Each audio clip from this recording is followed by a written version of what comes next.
Baik, kita mulai. Bismillahirrahmanirrahim. Assalamualaikum warahmatullahi wabarakatuh.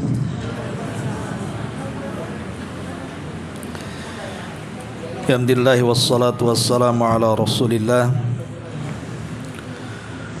wa ala alihi wa sahbihi wa mawalah wa la hawla wa la quwata illa billahi wa ba'du.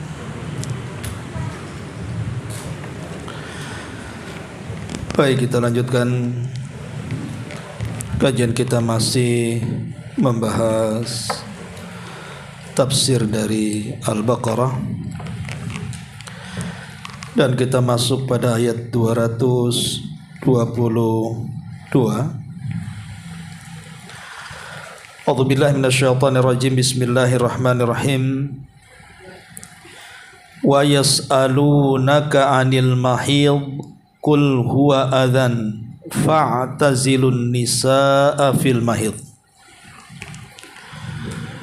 wa la taqrabuhunna hatta yathurna fa idza tatahharna fa'tuhunna min haitsu amarakumullah innallaha yuhibbut tawwabina wa yuhibbul mutatahhirin. Nisa'ukum harthul lakum fa'tu harthakum anna syi'tum wa qaddimu li anfusikum wattaqullaha wa'lamu annakum mulaquhu wa basyiril mu'minin. Mereka bertanya-tanya kepadamu wahai Muhammad tentang darah haid. Katakanlah darah haid itu adalah sesuatu yang kotor, maka jauhilah para istri dari melakukan hubungan intim pada waktu datangnya haid, dan janganlah kamu dekati mereka untuk melakukan hubungan intim sehingga mereka suci. Apabila mereka benar-benar suci, campurilah mereka sesuai dengan ketentuan yang diperintahkan Allah kepadamu. Sungguh Allah menyukai orang-orang yang bertobat dan menyukai orang-orang yang bersih. Istrimu adalah ladang bagimu, maka datangilah ladangmu itu kapanpun kau mau dan bagaimana yang kamu suka. Utamakanlah hal yang terbaik untuk dirimu, serta bertakwalah kepada Allah, dan ketahuilah bahwa kamu kelak akan berjumpa dengannya. Sampaikanlah kabar gembira ini kepada orang-orang yang beriman. Baik, ma'asyiral muslimat yang dimuliakan Allah Subhanahu wa taala, dua ayat ini ada asbab nuzulnya. Kita tahu bahwa surah Al-Baqarah ini turun sebagai ayat-ayat madani. Jadi ayat-ayat dalam surah Al-Baqarah ini adalah ayat-ayat madaniyah, turun setelah hijrah Nabi sallallahu alaihi wasallam. Artinya posisi Nabi sallallahu alaihi wasallam dan para sahabat berada di kota Madinah, dan pergaulan Nabi sallallahu alaihi wasallam dan para sahabat di kota Madinah berbeda dengan di kota Mekah. Karena di kota Mekah musuh yang dihadapi adalah kafir Quraisy, sementara kota Madinah itu musuhnya mayoritas adalah orang-orang yang beragama Yahudi. Dan orang Yahudi lebih dekat dengan kita dibandingkan kafir Quraisy. Kenapa? Karena mereka adalah umat yang diberi kitab. Apa kitabnya? Taurat atau perjanjian lama. sebagaimana orang-orang Nasrani juga diberikan kitab Injil atau perjanjian baru. Lah kebiasaan orang-orang Yahudi di kota Madinah itu berbeda dengan kebiasaan sahabat muhajirin yang datang dari Mekah menuju Madinah. Tentu beda daerah, beda pula adat istiadat. Sebelum Nabi SAW hijrah ke kota Madinah dan orang-orang Ansar belum pun mereka masuk Islam, masih bergaul dengan orang-orang Yahudi. Mereka melihat kebiasaan orang-orang Yahudi itu khususnya ketika bermuamalah dengan wanita-wanita yang haid. Orang Yahudi menganggap wanita mereka kalau datang haid maka dari ujung rambut sampai kaki dianggap najis. Tidak boleh hidup satu rumah, tidak boleh tidur satu kamar, tidak boleh makan satu meja, dan peralatan-peralatan yang ada di rumah pun harus dibedakan. Sehingga wanita-wanita Yahudi kalau datang haid maka mereka akan ditempatkan di sebuah rumah di luar rumah utama. Jadi orang Yahudi itu membuat rumah khusus, rumah kecil, gubuk-gubuk, untuk memenjarakan wanita-wanita haid sampai mereka suci. Baru kemudian boleh kembali ke rumahnya, karena mereka menganggap jijik dan najis. Sehingga hal ini diceritakan oleh orang-orang Ansar setelah masuk Islam kepada Nabi SAW tentang perlakuan Yahudi terhadap wanita-wanita mereka, istri-istri mereka. Apakah Islam memandang wanita-wanita yang sedang datang bulan? Maka turunlah ayat ini. Karena yang lebih jauh daripada itu, kebiasaan orang-orang Yahudi saat melahirkan anak-anak mereka sendiri ketika datang waktu nifas, maka perlakuan orang Yahudi kepada wanita nifas pun berbeda dengan perlakuan Islam kepada wanita nifas. Mereka menganggap bahwa wanita yang lahir, kalau anak yang keluar laki-laki, maka diberikan tempo 1 minggu, wanita itu dianggap najis. Tapi kalau dia melahirkan anak wanita, maka tempo najisnya ditambah 1 minggu lagi, berarti 2 minggu. Jadi kalau laki-laki yang lahir, maka nifasnya dianggap najis itu 1 minggu. Kalau anak perempuan yang lahir, maka nifasnya dianggap suci itu 2 minggu. Jadi mereka betul-betul memperlakukan wanita-wanita haid itu seperti wanita buangan, dikucilkan, dipenjarakan di tempat yang khusus, tidak boleh bercampur dengan keluarga besarnya. Mau yang haid itu orang tuanya, mau istrinya, mau anak-anaknya, maka tetap harus dikeluarkan dan dipenjarakan di satu tempat sampai mereka sedang suci. Bahkan wanita yang melahirkan sendiri padahal mereka butuh perawatan pun dianggap demikian. Lihat, kalau kita melihat bagaimana perlakuan orang Yahudi kepada kaum wanita, sangat merendahkan. Tapi kebalikannya, kemudian banyak orang-orang Yahudi yang mengisukan justru Islamlah yang kemudian merendahkan wanita.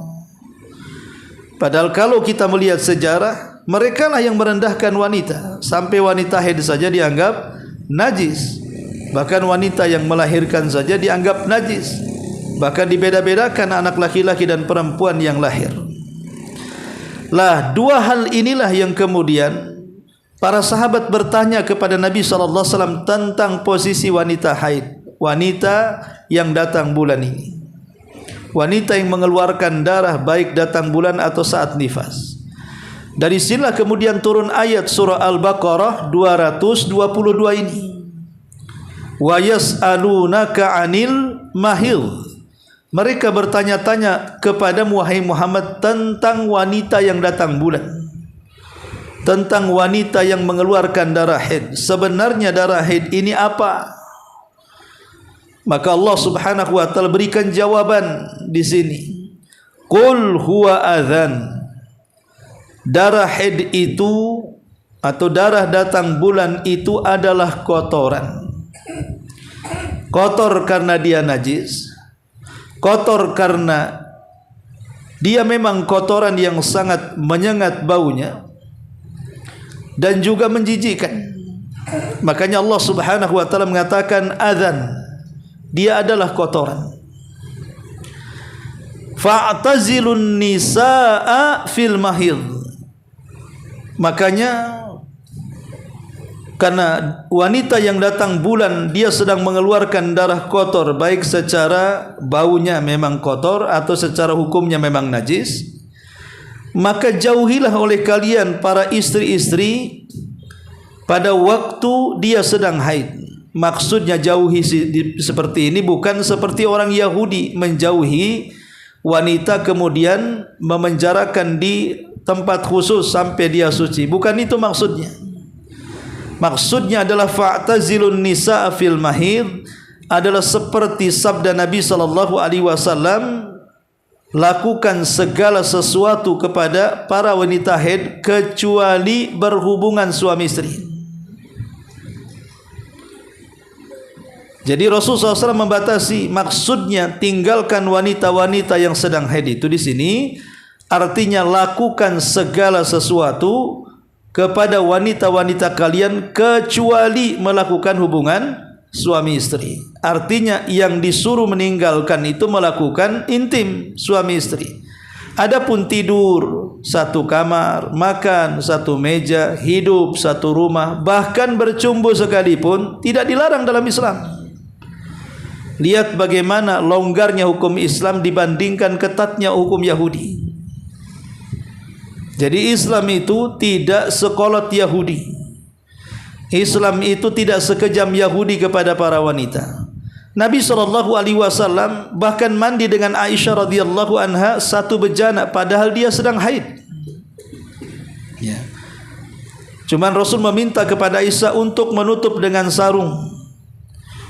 Kemudian Nabi SAW memeluk wanitanya yang sedang haid, menciumnya, hidup satu rumah, tidur satu kasur. Dari sini kita tahu beda perlakuan Islam terhadap wanita-wanita yang datang bulan dengan perlakuan orang Yahudi terhadap wanita yang datang bulan di sini. Fa'tazilu nisaa fil mahid. Kemudian Allah Subhanahu wa taala mengatakan wala taqrabuhunna. Wala taqrabuhunna, jangan dekat-dekat kepada wanita itu. Maksudnya jangan kau gauli, jangan kau jimai, jangan kau berhubungan intim, karena dia sedang mengeluarkan darah kotor maksudnya. Hatta yathurna, sampai betul-betul wanita ini suci. Artinya sampai wanita ini boleh digauli dalam kondisi suci. Dan sucinya wanita haid yang boleh digauli itu dengan dua syarat. Jadi wanita yang bersih dari haid boleh digauli oleh suami-suami mereka kalau terpenuhi dengan dua syarat. Syarat yang pertama, inqita'ud dam, darahnya berhenti, darahnya kering, tidak mengeluarkan darah lagi. Yang kedua, syaratnya adalah dia harus mandi, yang disebut dengan mandi bersih. Tata caranya sama dengan mandi junub. Kalau dua perkara ini ada pada wanita yang berhenti haid, maka baru boleh digauli. Itu makna hatta yathurna, sampai dia apa? Sampai dia bersih, sampai dia suci. Lah di sini Allah Subhanahu wa taala melanjutkan fa idza tatahharna. Kalau memang dia sudah bersih, kalau memang dia sudah suci dengan dua syarat tadi, terhenti darahnya dan kering, kemudian dia mandi jinabah, mandi junub, mandi bersih dari haid, Maka Allah mengatakan fa'tuhunna min haitsu amarakumullah. Fa'tuhunna min haitsu amarakumullah. Silahkan datangi mereka, artinya silahkan gauli mereka. Silahkan kalian berhubungan intim dengan mereka. Tapi syaratnya ada satu syarat, kata Allah, min haitsu amarakumullah. Syarat bolehnya menggauli wanita yang suci dari haid dengan dua syarat tadi, min haitsu amarakumullah, dari tempat yang Allah perintahkan. Maknanya tidak boleh menggauli istri-istri dari duburnya, harus dari kubulnya, dari tempat yang halal, dari tempat lahirnya bayi. Tidak boleh dari tempat keluarnya kotoran. Bahkan Syekhul Islam Ibn Taimiyah rahimahullahu ta'ala mengatakan, ketika Allah subhanahu wa ta'ala mengharamkan laki-laki menjimai atau berhubungan intim dengan wanita sedang haid, padahal haid itu waktu-waktunya tertentu saja, mungkin dalam 1 bulan itu sekali, itu pun mungkin paling lama 15 hari, dan itu jarang, paling mungkin seminggu. Ada yang 3 hari, ada yang 4 hari sesuai dengan kebiasaannya. Selepas itu kemudian tidak keluar lagi. Itu saja diharamkan, padahal datangnya sebulan sekali, itu pun paling lama 1 pekan. Artinya nempelnya najis di kubul seorang wanita itu hanya sepekan saja, tapi tetap diharamkan ketika wanita sedang haid. Bagaimana pula kalau seandainya tempat itu selamanya adalah tempat najis? Yang namanya dubur itu tempat najis, selamanya tempat najis. Kalau kubul ini kan sewaktu-waktu saja mengeluarkan darah haid. Ketika 1 minggu ya najis karena ada darah haidnya, tapi selepas itu kan tidak ada lagi najis sampai nanti bulan depan lagi. Tapi kalau dubur itu setiap hari mengeluarkan kotoran, setiap hari mengeluarkan najis, dan najisnya itu mughalladzah, najis besar. Makanya kenapa kemudian Islam ini tegas sekali, sampai-sampai Nabi SAW mengatakan dalam sebuah hadis, la yangdurullahu ila rajulin jama'a imra'atahu fi duburiha. Allah tidak akan memandang bagi para laki-laki yang melakukan hubungan suami istri lewat duburnya.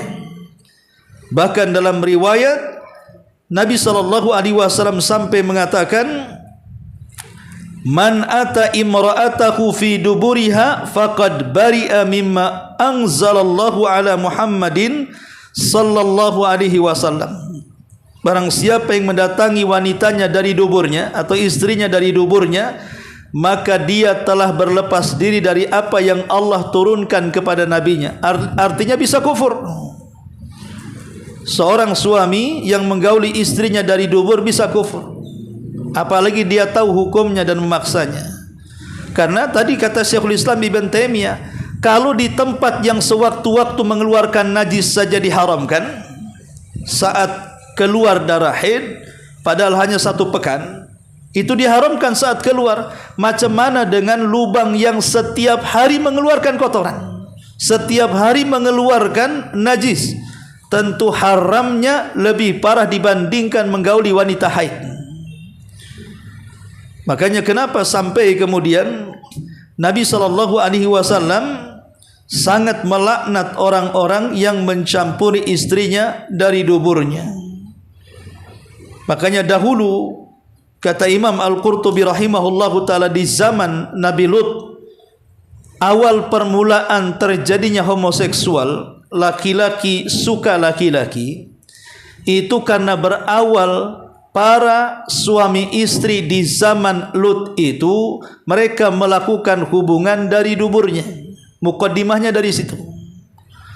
Awalnya kaum Lut itu tidak suka sesama jenis, tapi karena mereka sering melakukan hubungan suami istri lewat duburnya, maka syaitan kemudian datang memancing-mancing, memberikan was-was, berakhir dengan suka sesama jenis. Naudzubillah. Makanya di sini dengan tegas Allah Subhanahu wa taala mengatakan, kalau wanita itu sudah suci, artinya sudah suci dari haid, kering darah dan sudah mandi, boleh kalian gauli, tetapi min haitsu amarakumullah, dari tempat yang memang Allah Subhanahu wa taala perintahkan. Maksudnya dari kubul, bukan dari dubur. Kemudian Allah mengatakan alasannya apa? Kenapa kita tidak boleh melakukan hubungan kepada suami istri dari duburnya?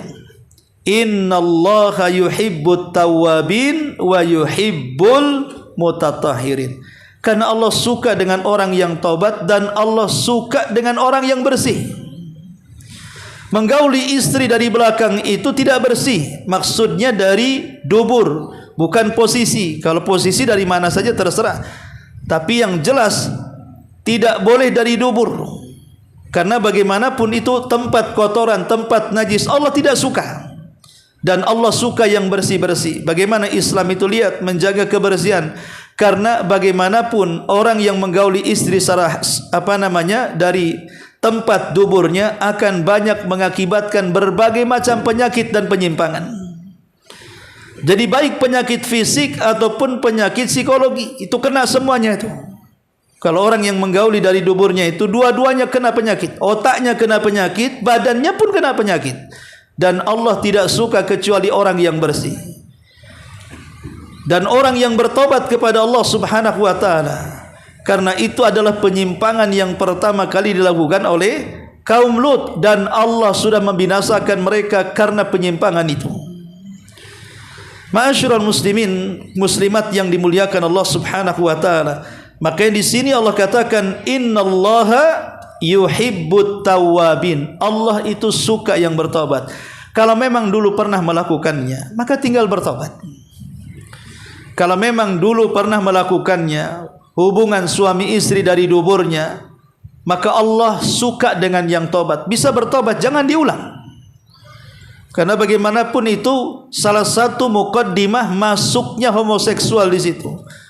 Kalau seorang istri malah rela digauli oleh suaminya dari duburnya, itu sama dengan istri merelakan suami melakukan hubungan homoseksual. Boleh jadi lama-lama suami malah suka suami orang. Orang biasanya suami suka istri orang, ini dia suka suami orang, kan aneh bu. Lah ibu yang ngajari masalahnya. Makanya itu yang harus dipahami, bahwa ini muqaddimah, tapi Allah memberikan rahmatnya kepada kita.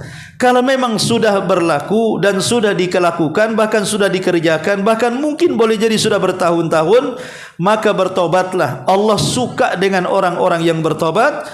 Wa yuhibbul mutatahhirin, dan Allah suka dengan orang yang bersih. Menggauli istri dari dubur itu tidak bersih, menimbulkan banyak penyakit, baik mental ataupun badan, kena semua. Maka jangan sampai kemudian dilakukan, karena Allah tidak suka orang kotor. Allah itu hanya suka orang yang bersih. Kemudian Allah Subhanahu wa taala mengatakan nisaukum harthul lakum. Nisaukum harthul lakum. Istri-istrimu adalah ladang bagimu, kata Allah. Fa'tu harthakum annasyatum. Maka datangilah ladang itu kapanpun dan bagaimanapun kau sukai. Ma'asyiral muslimat yang dimuliakan Allah Azza wa Jalla. Maksudnya apa? Di sini juga ada sebab nuzulnya. Jadi masih cerita orang Yahudi. Orang-orang Yahudi di kota Madinah itu bu, mereka punya sebuah keyakinan. Kalau mereka kemudian menggauli suami istri, posisinya dari belakang. Kita bukan cerita dari dubur, enggak, betul dari kubul. Cuman posisinya dari belakang. Maka kalau seandainya kemudian benih si suami masuk ke dalam perut rahim si istri, kemudian bisa hamil dan melahirkan, orang-orang Yahudi punya pemahaman nanti anaknya jadi juling. Tahu orang juling bu? Mandangnya ke sana tapi sebenarnya ke sana tuh. Itu orang juling kan begitu. Ya, kita mandangnya ke sana tapi ngarahnya ke yang lain. Itulah orang juling. Jadi orang Yahudi punya keyakinan seperti itu. Kalau posisinya tidak berhadap-hadapan, entah dari belakang, entah dari samping, mereka menganggap nanti anaknya matanya rusak, setidak-tidaknya matanya juling. Itu keyakinan orang Yahudi. Padahal kita tidak membahas tentang dari dubur, tidak. Betul dari kubul, sah suami istri, memang dari situ tempat berhubungan. Tapi posisi ini bermasalah, kata orang Yahudi. Nanti anaknya juling. Ya. Maka Allah Subhanahu wa taala, para sahabat Nabi SAW bertanya kepada Rasul, apa betul keyakinan seperti itu kalau kami menggauli istri kami dari belakang atau dari samping atau dari posisi yang tidak semestinya, anak kami akan jadi juling seperti yang dikatakan orang Yahudi. Karena ketika itu kita tahu orang Ansar setelah hijrah orang-orang Muhajirin ke Madinah, kan banyak pertukaran suami istri. Artinya bukan pertukaran suami istri, orang Muhajirin dapat orang Ansar dapat orang Muhajirin. Jadi akhirnya bercampurlah antara orang-orang Mekah dengan orang Madinah dengan percampuran pernikahan itu. Lah ada satu hari seorang suami istri, satu Muhajirin, satu Ansar. Orang Mekah dalam berhubungan intim itu tidak ada masalah. Orang Mekah itu gaya bebas bahasanya ya, tapi tetap dari kubul bukan dari dubur. Orang Madinah pula wanita-wanita mereka khususnya mereka terpengaruh dengan budaya Yahudi. Tidak mau kalau digauli dari samping belakang, maunya ya hadap-hadapan. Sehingga kemudian cekcok di suami istri ini. Jadi malam pertama itu tak mau, ini tak mau. Lah hal inilah kemudian ditanyakan kepada Nabi SAW. Apa betul kalau seandainya gaya berhubungan itu dari samping belakang anak kami akan rusak, akan cacat, akan juling? Maka Nabi terdiam sampai turun ayat ini.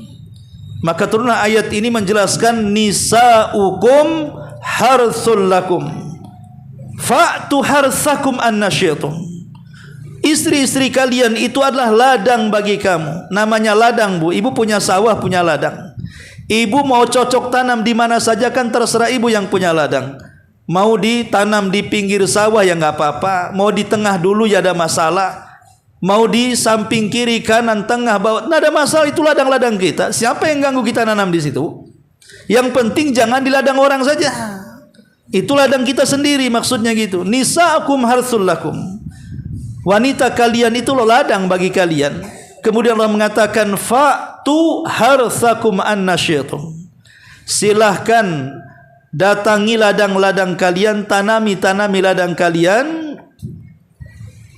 Harthakum annasyitum, sesuai dengan kehendak kalian.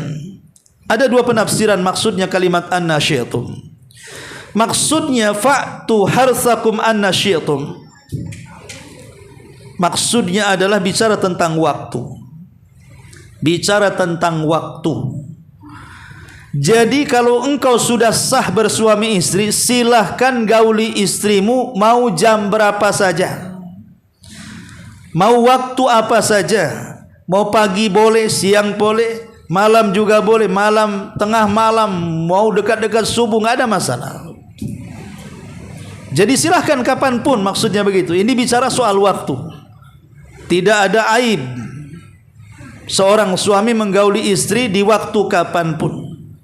Karena orang dulu mereka menganggap kalau menggauli istri di siang hari itu tabu, harus di malam hari. Maka Islam tidak seperti itu. Islam itu membebaskan kapanpun selama ladangmu itu halal, bukan ladang orang. Bukan kemudian mencampuri istri orang. Kalau istri sendiri jam berapa saja boleh. Ini yang pertama, maksudnya bicara soal waktu. Penafsiran yang kedua bukan soal waktu saja, tapi soal kaifiyah, soal cara. Maksudnya silahkan gauli dengan cara apapun, dari atas, bawah, samping kiri, samping kanan, depan. Yang penting ke kubul bukan ke dubur. Maka di sini dikatakan kalimat fa'tu harthakum. Sebelumnya apa? Nisa'ukum harthun. Kemudian diulang fa'tu harthakum. Di sini ada dua kalimat harth disebutkan. Apa maksudnya? Maksudnya adalah kalimat nisa'ukum harthul lakum, kemudian Allah ulang lagi dengan kalimat fa'tu harthakum. Harthnya disebut dua kali. Maksudnya adalah menggauli istri dari tempat si istri melahirkan anak. Jadi Gaulilah istri-istri kalian di tempat yang di situ juga anak kalian lahir. Gitu maksudnya. Gauli istrimu di tempat yang dari situ kelak anak-anak kalian lahir. Maksudnya ya dari kubul bukan dubur. Karena lahirnya anak-anak itu kan dari kubul bukan dubur. Maksudnya begitu. Gauli istrimu dari tempat yang anak-anak itu nanti akan keluar dari situ. Itu kenapa diulang kalimat harf 2 kali itu. Dari sini juga ada isyarat tidak boleh menggauli istri dari dubur, karena dubur itu bukan tempat keluar anak. Ada orang melahirkan dari dubur, Bu? Anak kucing. Kucing aja nggak dari duburnya.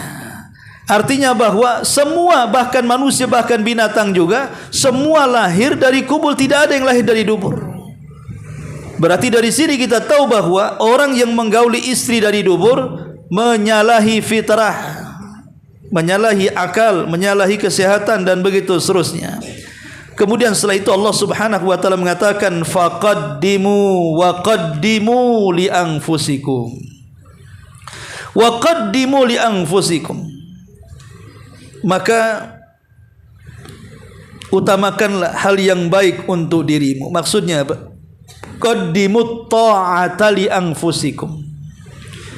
Dahulukan ketaatan untuk dirimu sendiri. Jangan dahulukan syahwat, gitu maksudnya. Kalau mengikuti syahwat, syahwat ini bisa hayawan, bisa syaitan. Bisa juga mengikuti syahwat binatang, bisa mengikuti syahwat setan. Ya. Kalau syahwat syaitannya memang supaya kita menggauli istri dari dubur, bukan dari kubul. Kalau syahwat binatang terkadang dengan cara menyiksa. Itulah penyimpangan seksual. Terkadang ada orang yang ketika melakukan hubungan suami istri itu enggak seperti orang lain, enggak seperti orang biasa. Kadang-kadang disiksa habis-habisan, naudzubillah. Itu gaya binatang. Binatang kan gitu, dikejar, disiksa, dicakar dan lain sebagainya. Maka Islam tidak seperti itu. Maka Allah mengatakan wa qaddimu li anfusikum, dahulukan ketaatan kepada Allah dibandingkan syahwat kalian. Taat itu lebih utama dibandingkan mengikuti syahwat. Jangan ikuti syahwat. Kenapa? Karena kita sedang bercocok tanam yang menghasilkan tanaman yang berkualitas. Sebab kalau seandainya kemudian menggauli istri dengan sistem syahwat, baik setan ataupun binatang, maka yang lahir pun tidak akan berkualitas. Maka di sini Allah mengatakan wa qaddimu li anfusikum, dahulukan amal yang baik, ketaatan kepada Allah Subhanahu wa taala dibandingkan mengikuti hawa nafsu kalian. Maka Allah mengatakan wattaqullah, dan ingat bertakwalah kepada Allah. Bertakwa kepada Allah. Di sini Allah ingatkan soal takwa dalam berhubungan. Karena banyak orang-orang yang berhubungan itu saat berhubungan tidak bertakwa kepada Allah. Kadang-kadang tidak baca ta'awudz kan gitu ya. Kadang-kadang dengan cara-cara yang di luar dari kebiasaan manusia, atau menggauli dari duburnya yang diharamkan, atau macam-macam. Allah ingatkan soal takwa di sini. Bahwa orang yang melakukan hubungan bukan semata-mata karena ingin melepaskan ya seks saja, tidak, tapi di situ juga ada ibadahnya. Makanya kenapa Nabi SAW mengatakan wa fi bud'i ahadikum sadaqah. Wa fi bud'i ahadikum sadaqah. Dan engkau menggauli istrimu dapat sedekah, dapat pahala sedekah. Kemudian para sahabat mengatakan, ya Rasulullah, betulkah orang-orang yang menggauli istrinya dapat sedekah, dapat pahala sedekah? Kalau kami menggauli istri kami dapat pahala? Maka Rasul mengatakan, ya, sebab kalau suamimu kemudian menggauli istri tetanggamu pasti berdosa. Berarti kalau yang digauli istrimu pasti berpahala. Kalau suami meletakkan kepada yang haram pasti haram, tapi kalau suami meletakkan ke yang halal pasti berpahala. Karena di situ lawannya dosa berarti pahala. Disitulah letak sedekahnya. Jadi kalau suami istri suka berhubungan berarti suka bersedekah. Dalam Islam sampai dikatakan seperti itu. Maka bukan hanya semata-mata hubungan saja dalam Islam, tapi menggauli sesama suami istri yang halal itu berpahala sedekah. Maka di sini Allah ingatkan wattaqullah, bertakwa kepada Allah. Bertakwa kepada Allah bukan hanya sekedar hubungan seksual saja, tapi ada ibadah-ibadah, ada adab-adab, ada etika-etika saat melakukan hubungan suami istri. Wa'lamu, ketahuilah, annakum mulaku, kalian ini akan berjumpa dengan Allah masalahnya. Kalau berjumpa dengan Allah berarti kita harus mempertanggungjawabkan semua perbuatan kita di dunia di hadapan Allah. Apakah kita menanam kebaikan sehingga menuai kebaikan, ataukah kita menanam keburukan sehingga memanen keburukan? Kita semua akan berjumpa dengan Allah Subhanahu wa taala. Maka dalam tingkah laku apapun tetap kita harus menjaga diri. Wattaqullah wa'lamu annakum mulaku. Kalimat mulaku, kalian akan berjumpa dengan Allah Subhanahu wa taala. Sering saya katakan, manusia berjumpa dengan Allah itu di 4 tempat. 2 di dunia dan 2 di akhirat. Adapun di dunia, pertama saat solat. Saat solat itulah perjumpaan kita dengan Allah Subhanahu wa taala. Mana dalilnya? Allah Subhanahu wa taala berfirman, "Wa innaha lakabiratun illa 'alal khashi'in alladzina yadhunnuna annahum mulaqu rabbihim." Sesungguhnya salat itu sungguh berat kecuali bagi orang-orang yang khusyuk. Siapa orang-orang yang khusyuk dalam salat itu? Orang yang yakin dalam salatnya dia sedang berjumpa dengan Rabbnya. Jadi orang salat itu dia sedang berjumpa dengan Allah. Makanya saat membaca surah Al-Fatihah di situ, setiap ayat yang kita baca dijawab langsung oleh Allah Subhanahu wa taala. Yang kedua, saat kita meninggal dunia, maka ruh kita diangkat oleh malaikat-malaikat pembantu malaikat maut ke atas langit.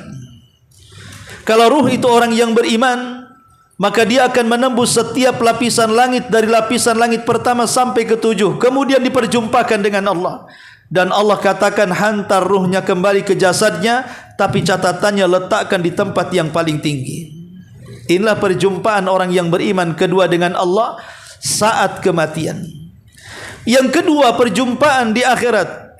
Ketika manusia dikumpulkan di padang mahsyar, Allah Subhanahu wa taala hadir di depan mereka saat Jahannam digeret dan ditampakkan kepada manusia. Waji'a bi jahannam yauma idzin yatadzakkarul insan. Di sini Allah mengatakan ketika Jahannam didekatkan, pada hari itu yatadzakkarul insanu ma sa'a. Manusia akan ingat apa yang sudah diusahakan. Disitulah waja'a rabbuk wal malaku saffan saffa. Rabbmu datang dan malaikat bersab-sab. Allah akan menjumpai kita kelak di padang mahsyar. Dan yang akhir, yang terakhir adalah perjumpaan kita dengan Allah. Dan ini perjumpaan yang tidak mungkin akan terpisah lagi. Kapan itu? Saat kita di sorga. Nabi SAW mengatakan, innakum satarawna rabbakum kama tarawna al-qamara lailata badri tamami. Kalian akan melihat dan memandang wajah Allah seperti memandang bulan purnama saat purnamanya. La tudhamuna syai'an li ru'yatihi. Kalian tidak akan berdesak-desakan saat melihatnya. Dan inilah kenikmatan terbesar, mampu memandang wajah Allah Subhanahu wa taala, lebih nikmat dibandingkan seluruh nikmat yang ada di sorga. Itulah kalimat wa'lamu annakum mulaku. Kemudian Allah Subhanahu wa taala mengatakan wa basyiril mu'minin, dan beri kabar gembira kepada siapa? Kepada orang-orang yang beriman. Allah akhiri ayat ini ketika Allah bicara tentang konteks hubungan suami istri. Apa maksudnya? Maksudnya Allah ingin mengatakan seperti ini, kalau kita mengikuti aturan dan juga perintah dari Allah dan Rasulnya soal etika berhubungan, di mana kita tidak berhubungan saat istri sedang haid, di mana kita tidak berhubungan dengan istri dari duburnya, kemudian juga selepas haid wanita yang dihubungi dia harus bersih dari haidnya dengan cara berhenti darah, kemudian mandi besar, kemudian melakukan etika-etika berhubungan, adab-adab berhubungan. Maka ingat, ketika berhubungan kita bertakwa kepada Allah, Allah berikan balasan wa basyiril mu'minin. Basyir, beri kabar gembira. Apa kabar gembiranya coba? Di sini Allah tidak menyebutkan kalimat kabar gembiranya. Menunjukkan apa? Menunjukkan bahwa kabar gembira ini akan datang kepada kita di luar dari prediksi kita. Boleh jadi setelah kemudian anak-anak kita lahir dari hubungan intim yang bagus, rupanya anak-anak kita ini menjadi ulama-ulama besar, menjadi pakar-pakar, menjadi ilmuwan yang bermanfaat untuk manusia. Itu kabar gembira. Karena tidak semua anak-anak terlahir seperti itu. Bisa bermanfaat untuk orang tuanya. Syukur-syukur ketika lahir, kemudian setelah dewasa hafal Quran, menjadi anak yang soleh dan soleh, berbakti kepada orang tuanya, bahkan bisa mendoakan setelah kematiannya. Wa basyiril mu'minin. Itu pun bagian daripada basyir, kabar gembira bagi orang-orang yang beriman. Atau boleh jadi kelak di akhirat kabar gembira ini, tidak mesti di dunia kabar gembira ini, di mana orang-orang yang menjaga kemaluan mereka, walladzina hum li furujihim hafizun, bagi orang-orang yang dalam kemaluannya mereka menjaga diri dari keharaman, maka Allah Subhanahu wa taala siapkan bagi mereka sorga yang kenikmatannya tidak bisa dilihat mata, didengar telinga, bahkan terlintas dalam pikiran pun tidak bisa. Namanya kabar gembira umum, apapun bisa terjadi. Kabar gembira ini, wa basyiril mu'minin, beri kabar gembira bagi orang-orang yang beriman. Baik ma'asyiral muslimin muslimat yang dimuliakan Allah Subhanahu wa taala, sedikit kita memberikan keterangan tentang poin singkat hukum-hukum seputar darah haid. Pertama, bahwa orang yang sedang haid haram hukumnya melaksanakan salat, baik wajib ataupun sunnah. Beda dengan puasa, boleh. Umpamanya wanita yang sedang haid, dia anggaplah terputus ketika sebelum subuh, sudah bersih, tapi belum mandi, tapi bersih. Masuk waktu subuh, berarti sudah hilanglah waktu sahur. Apakah boleh melanjutkan belum mandi? Boleh. Tapi orang solat tak boleh. Orang solat dia tidak boleh solat sampai dia mandi. Tapi kalau puasa enggak ada masalah. Yang penting bersih sebelum datang waktu fajar. Ya, berarti dia boleh melaksanakan dengan orang junub. Orang junub, mamanya ibu melakukan hubungan suami istri, rupanya sahurnya telat, mau mandi ke sahur. Kalau mandi tak sahur, kalau sahur tak mandi. Mamanya kan? Ya sudahlah. Jangan pula sahur sambil mandi. Ya, dibawa ke kamar mandi gimana kan, enggak bisa. Ini maksudnya waktunya antara dua nih. Ini sahur tak bisa mandi, mandi tak bisa sahur. Ya sudahlah sahur saja. Kenapa? Karena mandi junub itu bisa dilakukan setelah subuh. Sama dengan wanita haid, kalau sudah suci di malam hari dan belum mandi sampai datang waktu subuh, masih diperbolehkan puasa. Tapi solat tak boleh. Solat tak boleh. Harus mandi kalau solat. Ini yang pertama. Yang kedua, kalau sedang haid di waktu puasa, haidnya itu setelah subuh, ya tidak boleh. Tidak boleh berpuasa, haram. Kalau haidnya di waktu sedang berpuasa, baik puasa wajib Ramadan ataupun puasa sunnah Senin Kamis Daud ataupun Ayyamul Bid, tidak boleh. Yang ketiga, haram tawaf. Umpamanya orang sedang haid, dia sedang haji, maka kata Nabi, if'alu kulla syai'in illa tawaf. Silahkan lakukan segala sesuatu kecuali tawaf. Tawaf tidak boleh wanita haid. Kemudian yang keempat, dalam mazhab Syafi'i dan Malik mengatakan bahwa membaca Al-Quran bagi wanita haid itu dilarang. Dalam mazhab Syafi'i, Malik mengatakan tidak boleh wanita haid membaca Al-Quran. Tetapi bagi yang lainnya, riwayat Malik, Ahmad dan Abu Hanifah, ada yang mengatakan boleh selama tidak memegang mushaf. Maksudnya keluar dari hafalannya. Dan ini yang kuat. Boleh ibu penghafal Quran sedang haid baca Quran, boleh baca Quran. Tapi yang dilarang tidak boleh pegang mushaf saja. Kalau membaca tanpa memegang mushaf, ya tidak ada masalah. Pamannya di televisi kita lihat ada televisi dakwah, di situ menayangkan murattal, kemudian kita ngikuti dan ibu sedang haid, boleh-boleh, tidak ada larangan. Yang dilarang itu pegang mushaf. Tetapi sekarang sudah ada solusi. Ada solusi bagi wanita haid ketika dilarang memegang mushaf. Para ulama kontemporer mengatakan boleh dari aplikasi handphone. Alasannya karena handphone itu bukan mushaf. Maka boleh wanita haid membaca Quran lewat handphone. Mereka beristihad bahwa beda handphone dengan mushaf. Kalau mushaf ya mushaf, kalau handphone ya handphone. Cuma di situ ada aplikasi mushaf, bisa dihapus, bisa dimunculkan. Makanya ulama kontemporer membolehkan. Ulama-ulama kekinian wanita haid membaca Quran dari handphone, bukan dari mushaf. Kalau dari mushaf tidak boleh. Ini juga solusi terbaik, terutama di bulan Ramadan, Bu.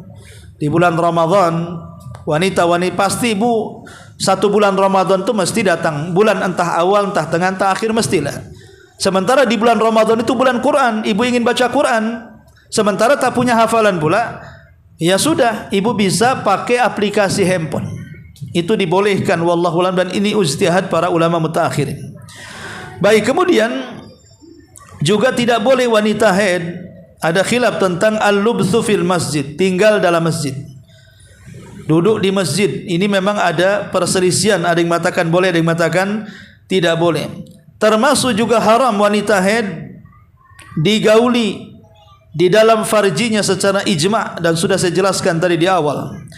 Kemudian juga haram wanita haid ikut i'tikaf selama 10 hari di bulan Ramadan di dalam masjid. Kemudian juga yang selanjutnya haram hukumnya wanita yang sedang haid ditolak atau ditalak oleh suaminya, dan itu disebut talak bid'ah. Wanita sedang haid tiba-tiba oleh suaminya diceraikan, itu haram yang menceraikannya, dan itu disebut talak bid'ah. Walaupun sah talaknya, tapi mentalak dalam kondisi wanita sedang haid itu haram, tak boleh. Wallahu alam. Kemudian juga wanita haid adalah ciri-ciri balignya seorang wanita. Pamannya wanita ini di umur 7 tahun kok sudah keluar darah haid, maka itu balignya. Ya. Tapi kan jarang wanita yang usia-usia seperti itu keluar darah haid. Biasanya keluar darah haid itu kalau sudah 9 tahun kan itu, atau 10 tahun. Kemudian juga dijelaskan bahwa darah haid ini juga untuk istibra, membuktikan bahwa dia tidak hamil. Dalam kasus-kasus tertentu, maka wanita haid ini juga bisa menunjukkan bukti bahwa wanita itu tidak sedang hamil. Karena umumnya wanita hamil itu tidak haid, dan haidnya diubah menjadi nutrisi bagi makanan si janin. Makanya umumnya wanita hamil enggak akan haid. Yang haid itu wanita yang tidak hamil. Jadi haid ini bisa membuktikan kehamilan, ketidakhamilan seseorang dengan mengeluarkan darah haid ini. Termasuk juga haram sujud tilawah, sujud syukur. Jadi kalau ibu sedang membaca Quran dari aplikasi gitu ya, pas pula wasjud waqtarib, ibu baca surah Iqra, maka tidak perlu sujud tilawah, karena ibu sedang haid masalahnya.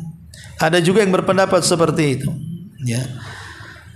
Dan tentunya banyak lagi ketentuan-ketentuan seputar kebiasaan darah haid. Karena kita tidak membahas fikih, kita membahas tafsir, maka kita tidak dalam soal darah haid. Baik, sampai di sini kita buka tanya jawab saja.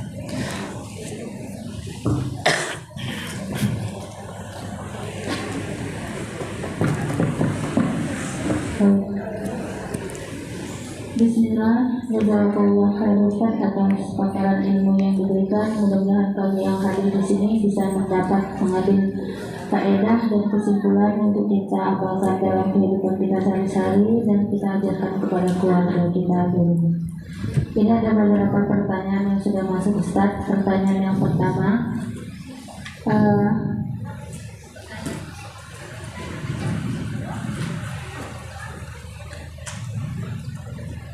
Oke, Najam.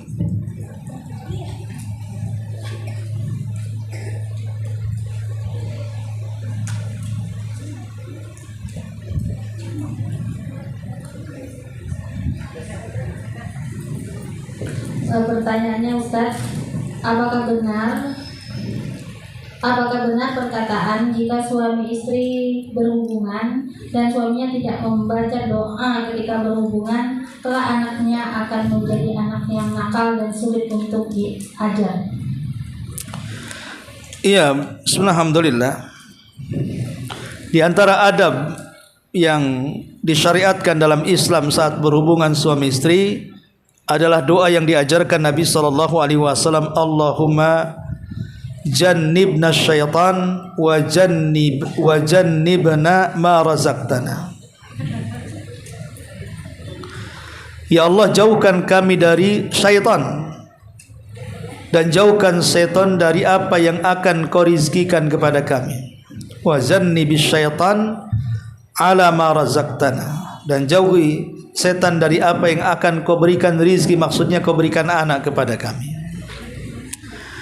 Apakah kemudian orang yang tidak tahu atau tidak berdoa saat berhubungan, kemudian setan ikut serta dalam berhubungan, akhirnya kemudian ada sperma setan masuk ke rahim seorang wanita, akhirnya ketika lahir anak itu separuh manusia dan separuh setan, jasadnya manusia, tingkah lakunya setan gitu ya.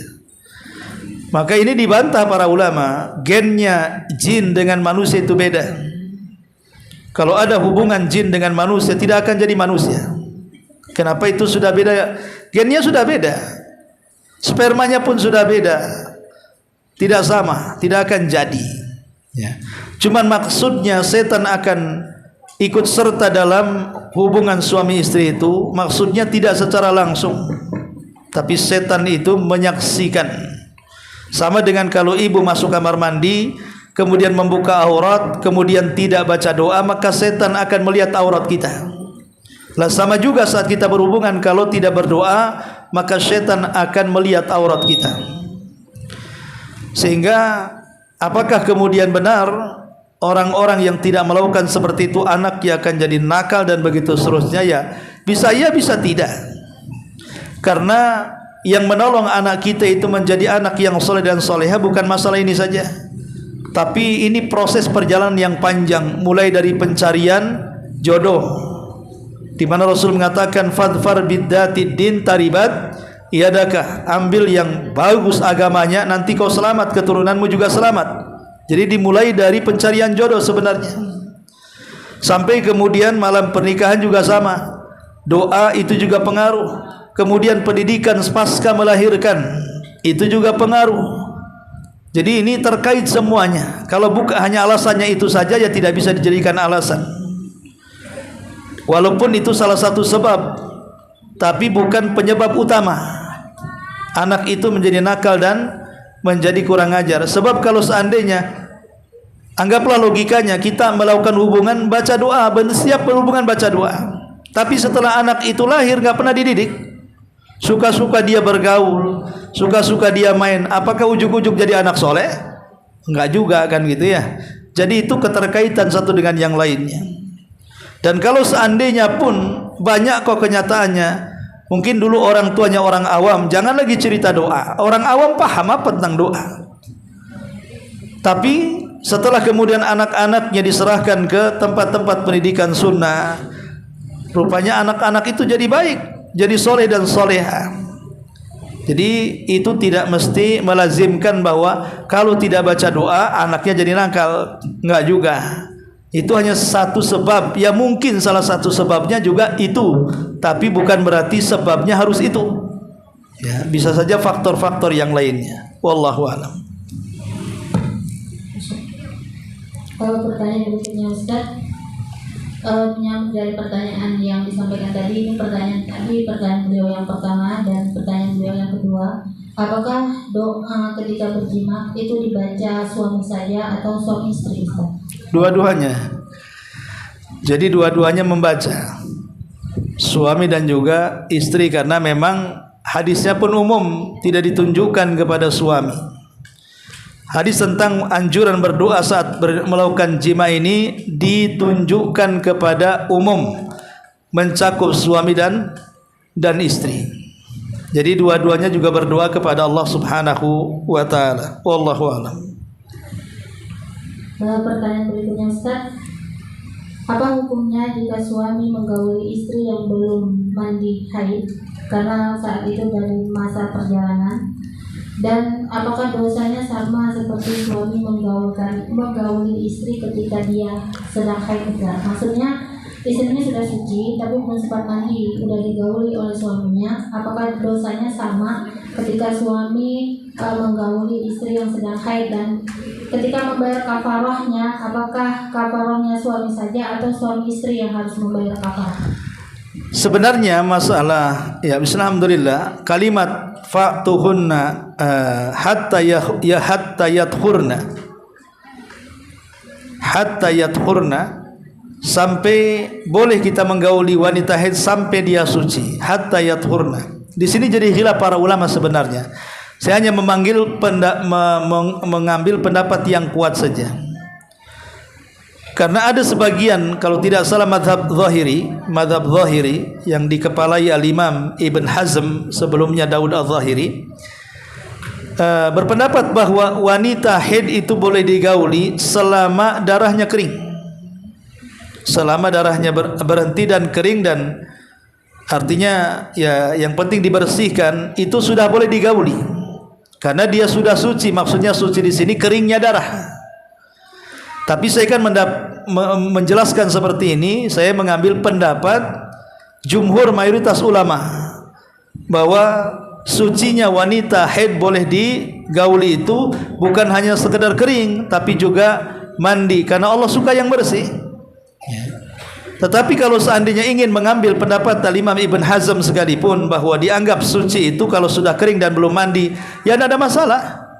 Artinya boleh-boleh saja. Ini kan masalah khilaf ulama. Yang penting intinya sudah selesai haidnya. Bagaimana cara tahunya bahwa haidnya sudah selesai? Mengeringnya darah dan hilangnya atau selesainya waktu hari kebiasaan. Makanya kebiasaan 5 hari. Kemudian setelah 5 hari memang kering darahnya, dan itu kebiasaan seperti itu. Itu berarti menunjukkan dia sudah bersih. Boleh digauli menurut pendapat Imam Ibn Hazm walaupun belum mandi. Tetapi pendapat mayoritas para ulama tidak. Harus tambahan bukan hanya keringnya darah, tapi juga harus mandi jenabah baru boleh digauli. Jadi wallahu alam, ini masalah pendapat, tidak ada kaitan dengan masalah dosa atau tidak dosanya tadi, dan tidak dianggap menggauli orang haid kok, sudah kering dari haid kok. Tidak masuk pada menggauli orang haid karena dia sudah suci dari haid. Cuman kalimat suci inilah yang menjadi khilaf ulama. Apakah suci semata-mata berhenti atau suci juga harus mandi? Itu saja permasalahan khilafnya. Wallahu a'lam. Iya. Ustaz, ini terkait dengan larangan memegang mushaf.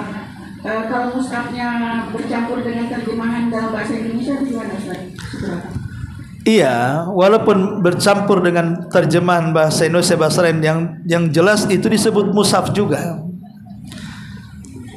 Ada mushaf terjemahan, tapi awalnya kan mushaf juga. Pamannya saya bilang ada mushaf terjemahan, kan awalnya bilangnya mushaf juga. Cuman bedanya terjemahan gak terjemahan saja. Tapi kalau kita mencari mushaf pasti dibilang mushaf, nggak dibilang mana terjemahan. Bingunglah orang yang terjemahan apa terjemahan bahasa Inggris. Padahal kalau ibu tidak bilang mushaf mungkin orang salah paham. Tapi kalau dibilang mushaf terjemahan berarti itulah mushaf, tetap tak boleh juga. Beda dengan handphone kata ulama. Betul mushafnya ada dalam handphone, tapi yang dipegang itu bukan handphone, bukan mushaf, kan handphone. Kenapa? Karena kan intinya handphone yang dipegang. Cuman mushafnya dalam handphone. Bukan diambil mushafnya dikeluarkan dari aplikasi kan? Bagaimana caranya? Ya. Dan mushaf dalam aplikasi kan bisa dihilangkan, bisa dimunculkan. Yang dipegang ya handphone bukan mushaf. Itulah sebabnya kenapa ulama membolehkan. Karena handphone bukan mushaf. Wallahu a'lam. Kalau bertanya berikutnya Ustaz, Bismillah, Assalamualaikum Ustaz, Warahmatullahi Ustaz, ini ada pertanyaan dari teman saya, bagaimana hukumnya seorang istri menolak suami untuk berhubungan karena tahu bahwa suaminya selingkuh dan berzina. Dia takut melakukannya karena wanita tersebut bukan wanita tidak baik-baik. Apakah istri berdosa? Maksudnya seperti itu pertanyaannya. Iya, alhamdulillah. Dalam Al-Quran Allah mengatakan bahwa suami istri yang sedang bersitegang bermasalah kemudian ingin kembali, maka boleh mengajukan syarat.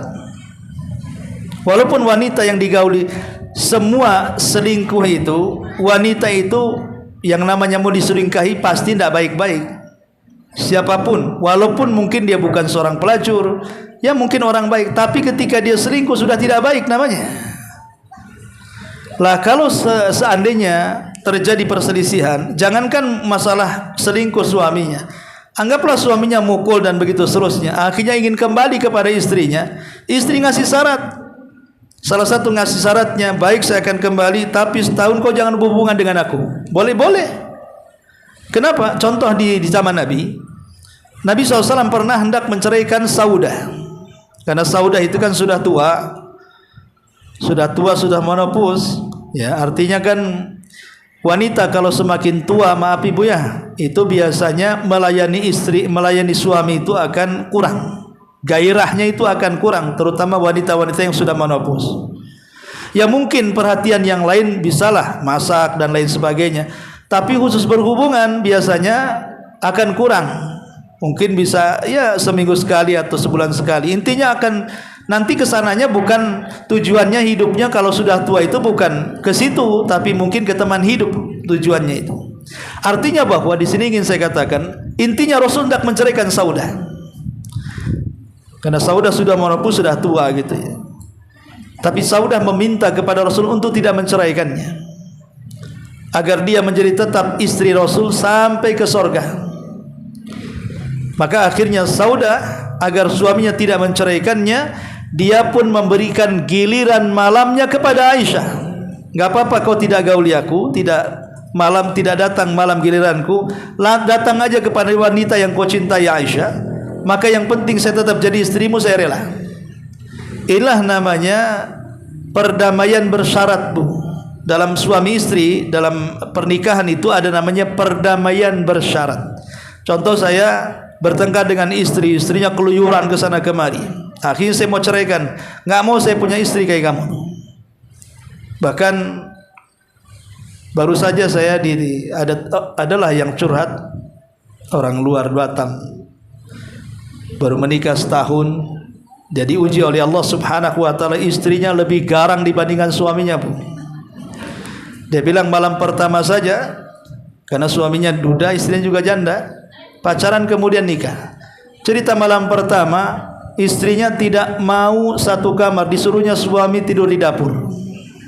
Bayangkan ya. Kemudian dia cerita, kalau dia marah suami istri ini, kalau marah di jalan, itu suaminya dijambak-jambakin di tengah umum, tapi suaminya sabar, diam saja. Ya, tapi lama-lama akhirnya ya marah juga si suami. Akhirnya kemudian mengata-ngatai macam-macam yang kotor karena sudah tidak tahan. Ya, belakangan nyesel juga suami pengen balik. Tapi yang jelas, gimana istri seperti ini? Ya. Artinya, tapi kalau seandainya ingin berdamai, kemudian mengajukan syarat, selama syarat ini tidak jatuh kepada hal-hal yang diharamkan Allah Azza wa Jalla, sebatas waktu yang ada batas. Contoh umpamanya, baik saya akan kembali, tapi saya tidak akan memberikan nafkah kepadamu setahun. Kata istrinya, tidak apa-apalah, yang penting saya tetap menjadi istrimu, biar nafkah ini saya cari sendiri. Boleh-boleh dalam Islam. Itu namanya perundingan setelah perdamaian, setelah permasalahan. Juga sama umpamanya, ini suami istri selingkuh, salah satunya selingkuh, akhirnya mau cerai, kemudian salah satunya tak mau bercerai bagaimanapun caranya, maka boleh istrinya mengajukan syarat atau suaminya mengajukan syarat. Bukan masalah dia tidak mau berhubungan itu karena takut tertular penyakit dan begitu seterusnya, itu mungkin soalan lain. Tapi intinya mengajukan syarat ini adalah supaya ada efek jerak, ya, dalam rumah tangga itu, supaya tidak diulang perbuatan itu. Selain juga ya tadi takut penyakit dan lain sebagainya. Kalau takut penyakit kan sebenarnya sebentar saja, bisa saja dia ke dokter, cek semua dan lain-lain, selesai, nanti masalahnya selesai kan itu. Kalau kalau saya kena penyakit, ayo kita tes, kan bisa hari ini bisa aja semua dites, buktinya saya tidak terkena penyakit dan lain sebagainya, apa urusannya selesai? Nggak bisa kan gitu. Tapi kalau perjanjian itu beda karena mengikat. Kalau perjanjian itu mengikat. Kalau hanya menghindari karena dia takut kotor bisa ke dokter. Ya. Tapi kalau perjanjian untuk memberikan tarbiyah dalam keluarga itu sifatnya mengikat dan biasanya itu bisa menyadarkan. Wallahu a'lam. Pertanyaan berikutnya Ustaz. Assalamualaikum Ustaz, barakallahu fiik. Ustaz, bolehkah wanita haid memegang Al-Quran dengan menggunakan sarung tangan? Iya, bismillahirrahmanirrahim. Sebaiknya tidak dilakukan. Sebaiknya tidak dilakukan karena bagaimanapun terkadang orang ini kan ada hati-hatinya, ada tidak hati-hatinya. Kadang-kadang ada lupanya, itu dicopot, namanya orang lupa. Ya. Jadi sebaiknya tidak perlu dilakukan karena dikhawatirkan mengarah ke lupa dan lain sebagainya. Intinya jauhilah mushaf selama dia sedang haid. Jauhi mushaf selama dia sedang. Kalau sekarang sudah ada handphone, pakai handphone saja, apa susahnya. Kemudian kalau memang punya hafalan saja. Atau banyak berzikir, karena zikir itu tidak dibatasi. Rasul itu berzikir ala kulli ahyan, kapanpun dia berzikir mau, dia berzikir. Wallahu a'lam. Iya. Mengenai membaca Al-Quran, mushaf yang wanita yang sedang haid itu, gimana hukumnya untuk para santriwati yang memang membaca Al-Quran itu gimana? Silakan mereka harus setoran. Iya, alhamdulillah. Ya gimana, memang itu hukumnya nggak boleh. Para santri yang sedang haid, ya mungkin kalau di pondok mungkin bisa menggunakan sarung tangan. Dan biasanya anak-anak santri mungkin lebih hati-hati karena aktivitasnya cuma itu saja kan. Tapi kalau orang di rumah, orang ibu di rumah lagi membaca atau ke dapur, masak lagi baca, lupa kan itu. Mungkin kalau anak-anak santri bisalah kita maklumi karena memang mereka fokus di situ kan. Ya. Tapi kalau yang lain kayaknya wasilah, takutnya satu hari dia melepaskan tangannya kemudian langsung memegangnya tanpa sadar. Ya. Wallahu a'lam. Ini masih ada satu Ustaz yang terakhir. Assalamualaikum Ustaz, barakallahu fiik. Ustaz, bagaimana jika haid saya itu melebihi dari 15 hari Ustaz? Karena akhir-akhir ini saya haidnya itu sampai 15 hari. Kalau dulu waktu saya masih gadis, haid saya itu cuma sampai 7-8 hari. Iya, alhamdulillah. Haid yang panjang itu harus diperiksa. Haid yang panjang itu harus diperiksa. Apakah dia memang punya kesehatan bermasalah atau memang begitulah siklus haidnya. Coba diperiksa ke dokter. Itu satu. Yang kedua, haid yang panjang itu ada dua kemungkinan. Kemungkinan pertama memang haid. Kemungkinan kedua, haid bercampur dengan istihadhah. Haid bercampur dengan istihadhah, artinya mungkin haidnya 10 hari kemudian keluar lagi darah, sebenarnya bukan haid, itu istihadhah. Kalau istihadhah itu berbeda dengan darah haid. Pertama, warnanya beda, baunya beda, kekentalannya juga beda, dan hukumnya juga beda walaupun sama-sama darah keluar. Karena kalau istihadhah masih harus sholat, masih harus puasa Ramadan, maksudnya boleh baca Quran, boleh pegang mushaf kalau istihadhah itu. Kalau haid tak boleh. Jadi ada kemungkinan haidnya sekian hari istihadhahnya, atau memang haid secara keseluruhan. Anggaplah kita katakan haid secara keseluruhan. Dari mana taunya? Dari ciri-cirinya. Darahnya bau, darahnya kental, darahnya hitam. Memang diketahui ciri-cirinya. Ya ikutilah berapa waktu haid. Tapi ulama mengatakan batasan haid paling lama itu ada yang mengatakan 15 hari. Kalau sudah 15 hari walaupun masih mengeluarkan darah haid, maka tidak dianggap haid tapi istihadhah. Tapi ada yang mengatakan pokoknya kalau ciri-cirinya darah haid mau lewat 15 hari, mau sampai 20 hari tetap dia haid. Kalau ciri-cirinya haid ya. Makanya tolong pastikan dulu kalau haid lama-lama ini, pastikan darahnya apakah haid atau istihadhah. Takutnya itu istihadhah masalahnya. Karena di zaman Rasul Ummu Salamah, kalau nggak salah Ummu Salamah yang istihadhahnya hampir 1 bulan. Sampai dia bagaimana Rasul saya ini istihadhah selama ini? Maka kata Rasul, mandi. Kata Rasul, ya mandi, kemudian bersihkan tempat keluarnya kemaluanmu, kemudian sholatlah. Intinya bahwa periksa dulu ke dokter. Yang kedua, perhatikan apakah itu istihadah atau haid. Kalau memang betul-betul memang itu darah haid, ya sudah ikuti ketentuan haid. Berapa lama? Segitulah dia waktu haid. Wallahu a'lam. Ya, baik. Subhanakallahumma bihamdika asyhadu an la ilaha illa anta astaghfiruka wa atubu ilaik. Allahu ta'ala alam. Assalamualaikum warahmatullahi wabarakatuh.